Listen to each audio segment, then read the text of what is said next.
Santo Tomás plantea entonces la que yo creo que es la vía más complicada, que es la tercera vía, ¿no? Y la tercera vía tiene una parte eh, en la que recupera la segunda, ¿no? Tenemos una primera parte en la que decimos las cosas pueden existir o no existir. Son contingentes. Contingente es todo aquello que puede existir o no existir. Por ejemplo, eh, la, el ser humano tiene poco pelo en el cuerpo, pero bien podría ser que no tuviese pelo en el cuerpo. O Adolf Hitler existió desde 1889 hasta 1945. Pero sería perfectamente posible que no hubiese existido, porque ya sabéis estos contrafácticos, ¿no? Podría ser que lo hubiesen matado nada más nacer. Ahora, claro, que Santo Tomás, ¿qué dice aquí, ¿no? ¿Qué defiende aquí? ¿Qué compromisos tiene?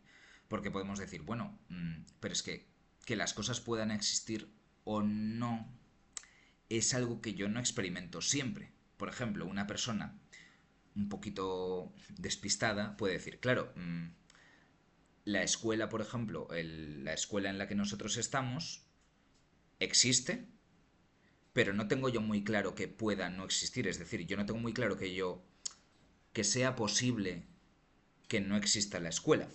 Entonces, ¿cómo sabemos que las cosas pueden existir o no existir? Pues porque la idea en Santo Tomás es que tenemos la experiencia de que existen cosas que desaparecen. Por eso es muy importante aquí, otra vez, la lógica siempre es muy importante, ¿no?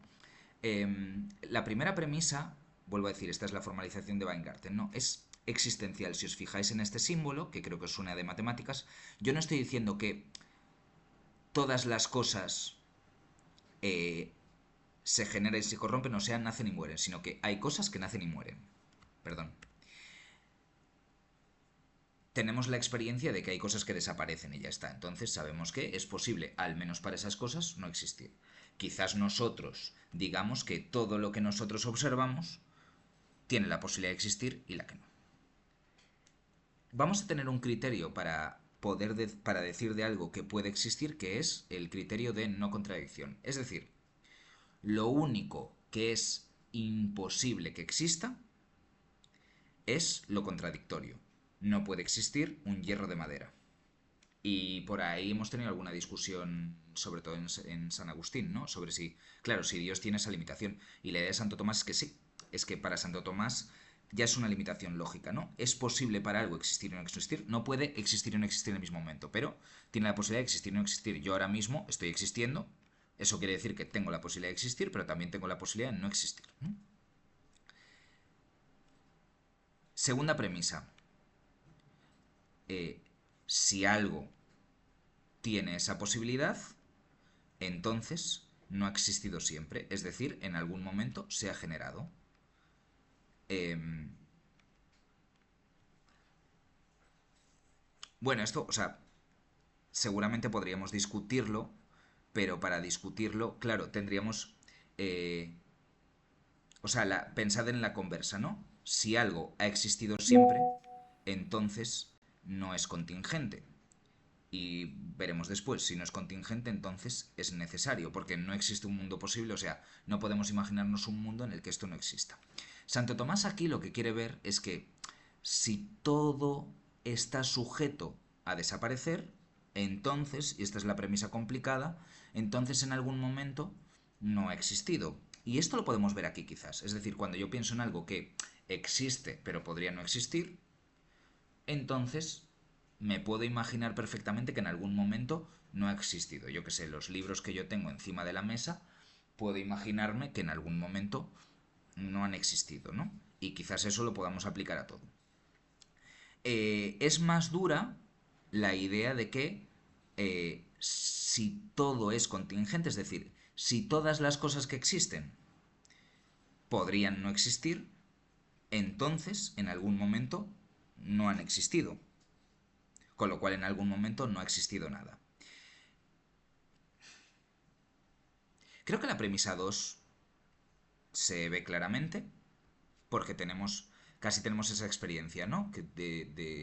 Yo sé que las cosas pueden no existir porque si bien a lo mejor no sé si existirán siempre, a lo mejor mis libros duran para siempre, sin embargo, puede haber algún momento en el que éstas no han existido. Y sé que esas cosas no han existido siempre, ¿no?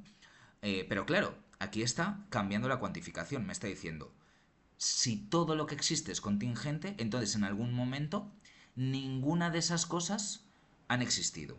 Y ese ninguna de esas cosas es el salto que seguramente nos cueste un poco más admitirlo. Vamos a ver, yo tengo ahora mismo 40 libros encima de la mesa. De cada uno de ellos, estoy en la premisa 2, de cada uno de ellos yo digo que es contingente, porque esos libros yo sé que no han existido siempre, ¿no? Ahora, ¿significa eso que ha habido un momento de la historia de la humanidad en el que no ha existido ninguno de esos libros? Bueno, en el caso de los libros podemos decirlo, pero desde luego podemos imaginarnos perfectamente como que algo así como que siempre ha habido libros. Si pensamos esto, aquí es muy interesante la lógica porque pensad en este principio, ¿no? Si algo ha existido permanentemente, es decir, si algo ha existido en todo tiempo, entonces ese algo es necesario. Y esto es un principio. Perdón. Y esto es un principio que un poco señalábamos en el 2. Con lo cual en algún momento tendría que no haber existido nada. Pero ¿qué ocurre si en algún momento no existió nada? Que si no existió nada, en un momento pasado del tiempo, entonces ahora tampoco existiría nada. ¿Vale? Vamos a suponer que si nos vamos hacia atrás, como todo es contingente, en algún momento no existió, que esto lo sacamos de P3, pero entonces tendríamos que si no existió algo en algún momento, entonces lo que existe ahora tendría que venir de algún lado, ¿no? Y vemos que ahora mismo sí existe algo, ¿no? Y si ahora mismo existe algo, entonces no es posible. O sea, tenemos que negar lo anterior, tenemos que negar que todo sea contingente. No todo es contingente. ¿Qué significa que todo sea contingente? Que todo sea contingente significa que todo puede existir o no existir. Si no todo es contingente, es que hay algo que necesariamente tiene que existir. ¿Qué quiere decir necesariamente? Necesariamente quiere decir que no puede ser de otro modo.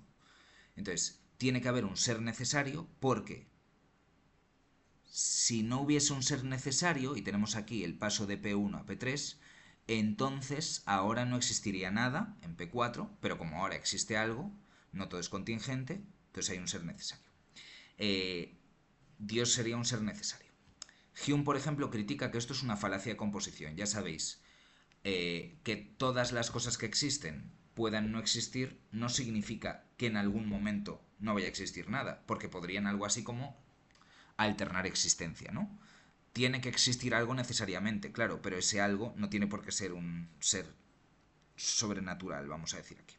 Claro, el punto está en que al meter esta premisa, lo que estamos diciendo es que además tiene que ser causa, con lo cual tiene que ser incorpore, con lo cual el ser necesario tiene que ser algo parecido a Dios, y no podría ser la naturaleza, ¿no?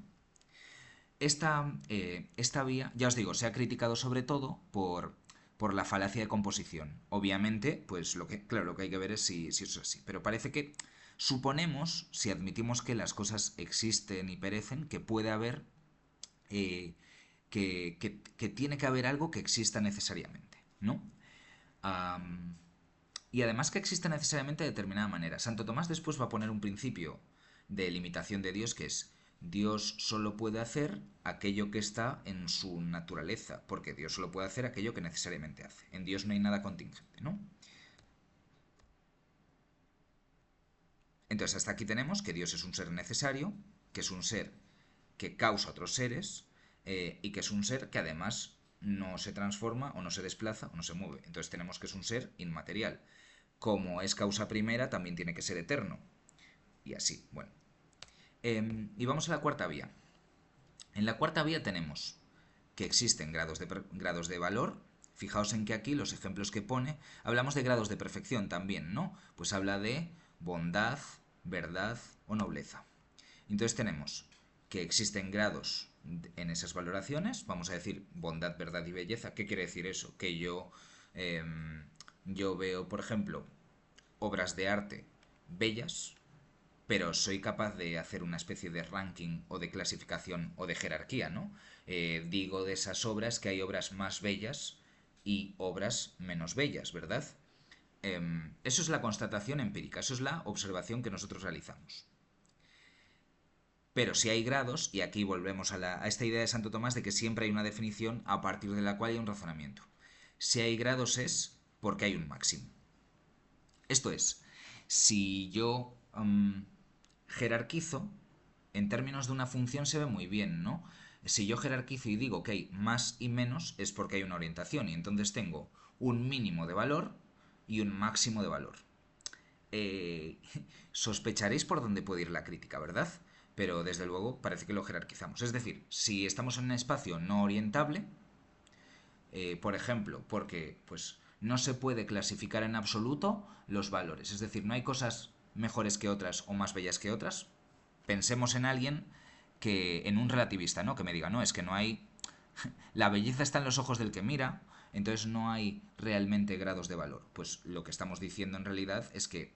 o sea, estamos negando esta premisa y estamos diciendo que tampoco hay un más y un menos, y una vez no hay un más y un menos, no hay un máximo. Si hay un más y un menos, necesariamente hay un máximo. ¿Sí? El máximo no tiene por qué ser perfecto, ojo. Porque cuando Santo Tomás habla, por ejemplo, del problema de este problema que veíamos en clase, de que, claro, Dios puede hacer el mal. Pues Dios no puede hacer el mal porque Dios tiene la propiedad máxima de lo que es bueno y entonces no podría contradecir esa propiedad máxima. Eso no quiere decir eh, que, claro, tú puedes decir que hay bienes por encima de ese bien, pero en este caso no nos lo podemos representar porque ya no existen esos bienes, ¿no? Digamos que la idea es que máximo no significa absolutamente perfecto. Am, y tenemos un condicional, estamos afirmando la primera premisa, entonces tenemos que existe un máximo de valor. Claro, podéis hacer esto que hace Graham Oppy, ¿no? Un filósofo que critica estas ideas. Claro, yo aquí puedo cambiar la premisa y decir, si hay grados, entonces hay un mínimo de valor. Y entonces, pues existe un mínimo de valor, ¿verdad? Y tenemos la premisa 3. La premisa 3 es un principio que también viene de Aristóteles. Lo máximo es causa de los grados. ¿Qué quiere decir eso? Eh, Poniendo ejemplos patrocinados por el patriarcado o no tanto, supongamos que nosotros tenemos preferencias por un sexo en concreto. Podríamos tener preferencias por más, pero vamos a decir por un sexo en concreto. Entonces nosotros hacemos una cosa bastante garrula, que es clasificar la belleza de mis potenciales, de las personas que me pueden atraer. Y entonces yo digo, bueno, el canon de belleza, la persona que yo considero maximal en cuanto a belleza es fulana de tal. Y a partir de esa máxima yo voy comparando y voy polarizando, ¿no? Porque, de algún modo, cuando yo hablo de belleza, yo no estoy pensando en la belleza en términos abstractos. Descubre tu presencia y máteme tu vista y hermosura, ¿no? Estoy pensando en el máximo de belleza y en cómo me aproximo a ella. Esto es un principio, ¿eh? Y tendríamos que pensar en el ejemplo del texto, el filósofo, que es Aristóteles, plantea un ejemplo que es el del fuego, ¿no? Lo máximo de cualquier género es causa de todo lo que en aquel género existe. Por ejemplo, el fuego que tiene el máximo calor es causa del calor de todo lo caliente, según dice Aristóteles. Es decir, que cuando pensamos en el calor, nosotros pensamos en cómo las cosas se aproximan al fuego, ¿no? En la medida, o sea, nuestra experiencia del calor parece que va comparativamente acercándose al fuego. Una cosa que ha criticado Graham Oppy es que en esta premisa podría ser al contrario, ¿no? Podríamos pensar en que lo mínimo es causa de los grados. ¿Y qué sería esto? En el fondo una demonología, ¿no? Existen grados de valor, si hay grados de valor es porque hay un mínimo, entonces existe un mínimo de valor, así que lo mínimo sería causa de los grados. Entonces lo mínimo causa los grados y esto lo llamamos Dios y tendríamos que el diablo es causa de todos los valores. Vamos a ver, debemos recordar, aunque creo que se entiende perfectamente, que que este contraargumento no es que, o sea, no propone una especie de monología o no es un argumento satanista, ¿no? Lo que pretende es decir que realmente parece que tanto la premisa 2 como la premisa 3 son arbitrarias y que podríamos, si podemos probar igual que Dios es lo máximo y que Dios es lo mínimo, entonces este razonamiento no es cogente. ¿De qué depende que este argumento nos convenza? En principio, depende de que nosotros consideremos que lo positivo es origen de lo negativo. Eh, a lo mejor nosotros, o sea, en términos matemáticos igual es bastante fácil, ¿no? Porque nosotros aprendemos los números. ¿Por qué aprendemos los números enteros primero? Porque nosotros vemos un objeto, dos objetos, tres objetos, ¿no? Un plato es un plato, dos platos son dos platos, tres platos son dos platos. Seguramente, si nosotros pensamos en el menos, ¿no? Nosotros pensamos por complementariedad. Por ejemplo, ¿qué es menos 3? Pues menos 3 es el valor que sumado a 3 da cero, ¿no? Em, pero no podemos pensar positivamente o directamente, o no podemos intuir el número negativo. No sé si habéis pensado en explicar a un niño pequeño, si les dais clases, ¿no? Los números negativos es bastante difícil porque parecen menos representables. Alguno de vosotros dirá, pues menuda porquería de analogía, porque puedo entenderlo para los números, pero aquí estamos hablando de valores y está claro que, claro, hay valores numéricos, ¿no? Pero al hablar de verdad, bondad, belleza, me parece difícil que, que puedan funcionar igual que los números. Por ejemplo, porque no parece que, o sea, cuando yo digo que bien, que hay un complementario de bien que es mal, parece que yo no me puedo representar una recta, por ejemplo, el complementario de asesinar a alguien o al revés, el complementario de cuidar a tus familiares, ¿no? O sea, no se neutralizan. Santo Tomás entiende que solo podemos entender el mal moral cuando tenemos una comprensión del bien. Y esto creo que todos vivimos ese drama, ¿no? Porque nosotros parece que si nosotros sabemos, por ejemplo, que la vida es un valor positivo, y sé que aquí hay gente antinatalista en clase, ¿no? Pero vamos a suponer que la vida es un valor suficientemente positivo como para que, incluso aunque no consideréis que traer gente al mundo es un bien, digo esto porque, bueno, en clase a veces se ha comentado, consideramos que una vez la gente nace, en general es preferible que viva a que no viva, ¿no? Y consideramos que acabar con la vida de otras personas es causarles un mal. Y vale este argumento como para decir que consideramos la vida un bien. Si consideramos la vida un bien, entonces tenemos que acabar con la vida está mal, ¿no? Pero en ese sentido, el mínimo o el contravalor depende del valor, ¿sí? Y digo esto, decía lo del drama, porque probablemente si nosotros solo somos conscientes del contravalor, vamos a decir, o somos conscientes de que matar está mal. Por supuesto que tenemos que tenerlo claro, pero no es una buena orientación a la vida, ¿no? Entonces, si nosotros entendemos que vivir y hacer cosas significa perseguir valores positivamente y que a partir de esos valores, ¿no? De las cosas por las que nos parece que merezca la pena vivir, entendemos que su falta es un mal, entonces estamos un poco en la línea de Santo Tomás, ¿no? Si yo considero que cuidar del medio ambiente es un bien, entonces consideraré que, que está mal no cuidar del medio ambiente.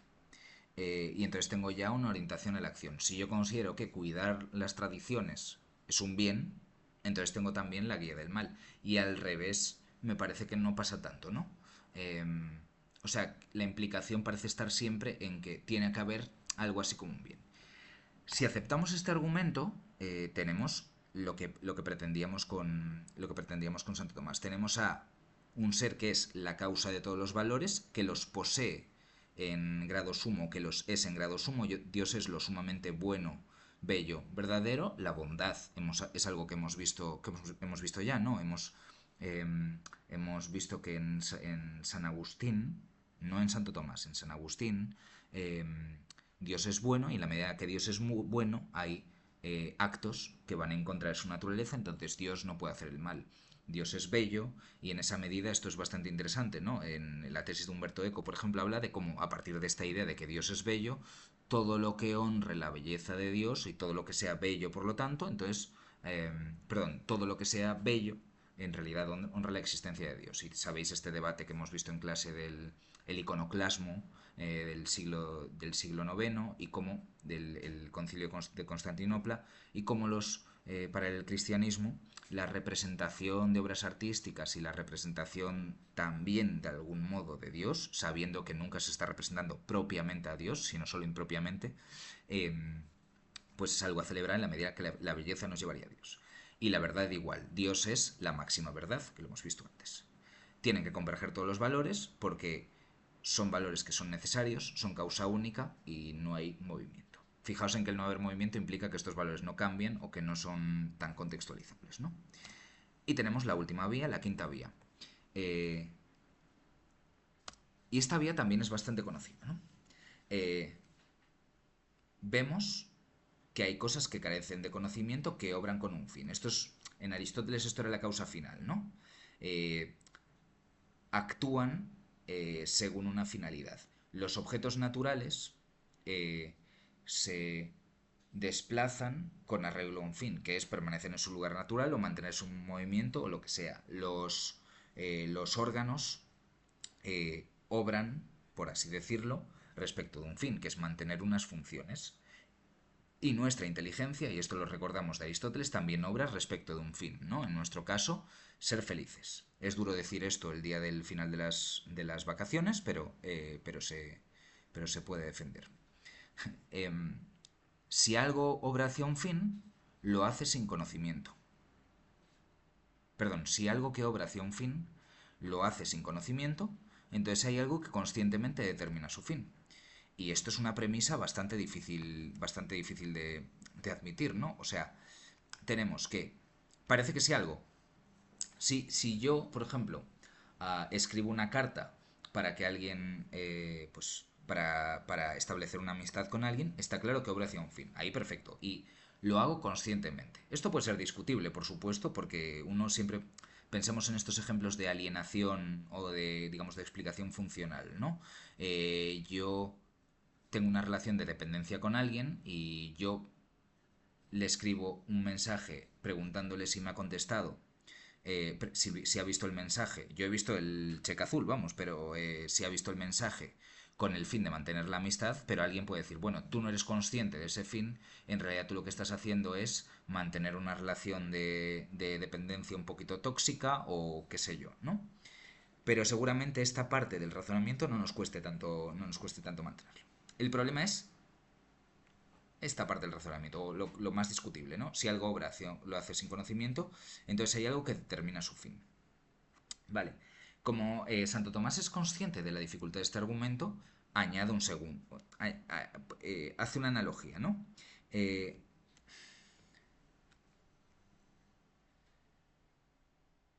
lo que carece de conocimiento no tiene un fin, no tiende a un fin, sino lo dirige a alguien que entienda y conozca, como el arquero dirige la flecha. Si yo observo una flecha que, desde luego una flecha que se mueve hacia un fin, que es por ejemplo una diana, entonces tengo que, o suelo suponer que tiene que haber alguien, ¿no? Que alguien que la mueve. En este caso es el arquero y el arquero sería inteligente. Si queréis, esto es un ejemplo que se utiliza mucho más en filosofía moderna, porque juegan mucho al billar, ¿no? Pero si yo tengo una bola que se mueve, puedo tener el origen de su movimiento, que es otra bola, y el origen de su movimiento, que es otra bola, pero en algún momento tiene que haber algo que origine el fin, que vamos a decir que el fin es meter la bola en no sé qué tronera que tiene que meterla, ¿no? Claro, si...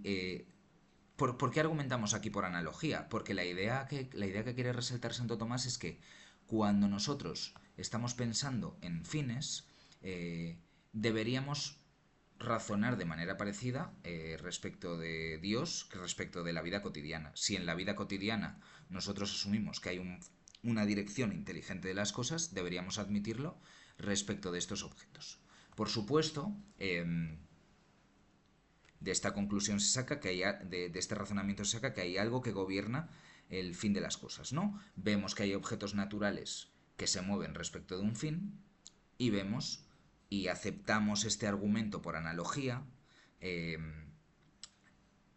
acerca de esos objetos y entonces decimos que hay algo que gobierna el fin de esas cosas y lo llamamos Dios. Claro, si queremos, este argumento ha sido bastante discutido también, todos los argumentos en filosofía han sido bastante discutidos, claro. ¿Qué podemos hacer? Pues podemos discutir la primera premisa y aquí, hombre, al nivel al que estamos me parece bastante razonable decir, pues las cosas que carecen de conocimiento no obran hacia un fin. Negar esta premisa. Sí.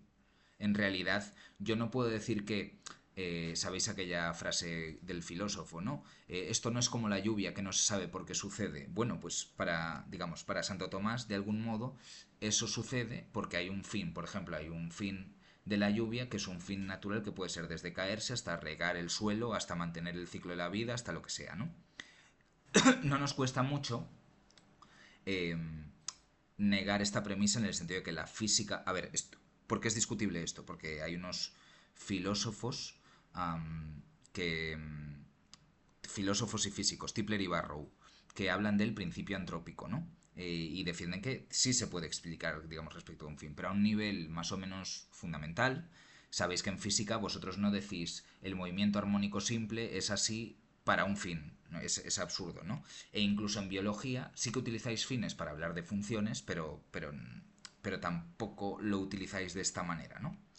En cambio, seguramente lo más frecuente es discutir esta analogía. O sea, en el caso de Hume, por ejemplo, diríamos, claro, que en el caso del arquero yo veo que la inteligencia es seguida de un movimiento corpóreo, pero claro, no veo... Parece que yo aquí no tengo una especie de arquero reconocible, sino que hay un salto. ¿Cuál es el salto? Que el creador es incorpóreo.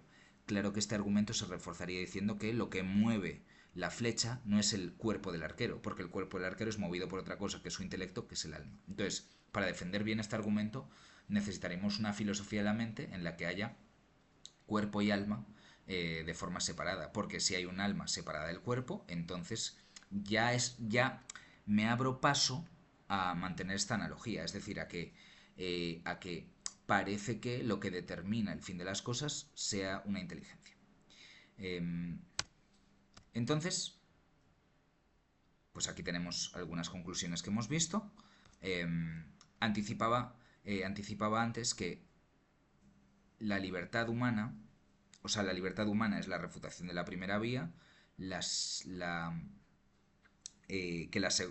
perdón, es la refutación de la primera objeción, las vías son la refutación de la segunda, y por otra parte tenemos aquí una especie de, y esto me interesa aquí, sobre todo a nivel de esquema, ¿no? Que la conclusión que sacamos de aquí es cierta caracterización de Dios, pero sobre todo una caracterización negativa. ¿Qué quiere decir negativa? Que nosotros definimos lo que no es Dios. Dios es algo que no está en una secuencia causal, Dios es algo inmóvil, Dios es algo cuyo poder no tiene límites, y así sucesivamente. En realidad, no estamos dando una representación, y vuelvo a decir, Santo Tomás es cierto que después quiere dar esa representación, pero cuando queremos pensar en Dios, en términos de Eusebio de Cesarea, ¿no? Pensar en, bueno, ¿mi Dios tiene barbas o no tiene barbas? Santo Tomás considera que ahí hay que darle ciertos atributos humanos, pero que esos atributos en realidad los pensamos nosotros en tanto que seres limitados. Entonces, Santo Tomás entiende que para conocer propiamente a Dios no vale con estos argumentos, sino que tenemos que ser capaces de realizar ciertas analogías, ¿no? Santo Tomás llega a reivindicar el papel de la metáfora, para que se entienda. Yo he dicho, por ejemplo, que Dios es todopoderoso, que Dios es necesario, que Dios es fuente de todos los valores, y entonces vamos a escoger, por ejemplo, un argumento que saldría de la cuarta vía, una caracterización, perdón, que saldría de la cuarta vía. Dios es bueno, perfecto. Entonces, ¿pero qué significa eso? Porque, por ejemplo, para mí ser bueno es ser capaz de perdonar a quien me hace mal. Entonces, si yo quedo mañana para tomar un café con alguien y esa persona no aparece, pero me llama después y me dice, oye, perdona, es que me ha surgido una cosa y me he despistado. Estaba centrado en una cosa, me he despistado. Yo lo perdono, ¿verdad? Y entonces digo, vale, Dios es bueno, entonces Dios perdona, pero ¿perdona como perdonamos nosotros? Pues en realidad no, claro, porque el perdón de Dios es respecto de los pecados o respecto del mal, y es un perdón que lleva, por ejemplo, a la felicidad eterna. Claro, pensar que esa felicidad es la misma que la nuestra y pensar que esa especie de reconocimiento del mal causado, que es nuestro perdón, el perdón humano, es parecido al de Dios, es absurdo, ¿no? Porque digamos, hay una relación que es totalmente de semejante. Por eso dice Santo Tomás que al caracterizarlo utilizamos analogías. Hemos visto, Dios es amor, pero por supuesto, cuando hablamos de amor, claro que no nos referimos al amor tal cual lo sentimos nosotros por nuestros padres, por nuestros iguales o por nuestros hijos. Eh, pero tenemos que hacer descripciones de Dios y es importante ver que estas analogías no describen solo propiamente a Dios, sino que lo describen muchas veces incluso metafóricamente, ¿no? Y empezamos aquí, Santo Tomás inaugura como una especie de teoría de las metáforas. El resto de conclusiones ya las hemos visto. Y así terminaría el problema de Dios. Por recapitular, tenemos un planteamiento en el que nos preguntamos sobre la evidencia de Dios, es decir, por el carácter fundamental de Dios. Como veíamos que Dios no es evidente para nosotros, aunque lo sea en sí mismo, buscábamos argumentos para probar que Dios existe. Esos argumentos son argumentos que parten de la experiencia y después, a través de un razonamiento, tratan de llegar a esas conclusiones. Y vemos que a la hora de conocer a Dios, sin embargo, estos argumentos no serían suficientes porque, como parten de una razón limitada, solamente nos dicen lo que no es Dios. Cuando yo quiero saber qué es Dios, y esto es la cuestión del conocimiento, ¿no? Cuando yo quiero sentir a Dios no solamente como algo que puedo conocer, como un objeto externo, sino como algo que está en mi propia vida, ah, tengo que hacer otro tipo de representaciones, que son representaciones, he dicho, metafóricas, en el sentido de que una metáfora es una analogía de proporción impropia. Es decir, es una relación de semejanza entre dos objetos que sabemos que no guardan ninguna relación objetiva, como hemos visto ahora.